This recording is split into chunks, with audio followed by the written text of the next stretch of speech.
आजपर्यंत 6 लोक इंज्युअर्ड आहेत, ज्यांना एम्समध्ये आणि ग्लोबल हॉस्पिटलला आणि नेपच्यून हॉस्पिटलला त्या ठिकाणी ॲडमिट केलेलं आहे.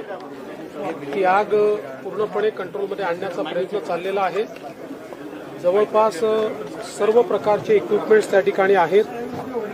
NDRF, SDRF, TDRF अशा सगळ्या टीम्स त्या ठिकाणी सातत्याने काम करत आहेत आणि आजूबाजूला कुठे ती आग पसरू नये, कारण इंडस्ट्रियल एरिया आहे, त्यामुळे त्याचा देखील प्रयत्न चाललेला आहे. सर, MIDC मधल्या अनेक ज्या कारखाने आहेत त्यांच्यावर काही कारवाई केली जाणार किंवा नवीन नियमावली काय बनवली जाऊ शकते? आता याच्यात नेमकं कारण काय होतं, काय व्हायोलेशन होतं का, या संदर्भात देखील माहिती घेतली जाईल आणि समजा जर काही व्हायोलेशन असेल तर त्याच्यावर कारवाई केली जाईल आणि अशा प्रकारचं व्हायोलेशन अन्य कुठे असू नये याची देखील पडताळणी केली जाईल. केजरीवाल मुंबईत आले होते, आता तुम्ही दिल्लीत आलेला आहात, सहानुभूती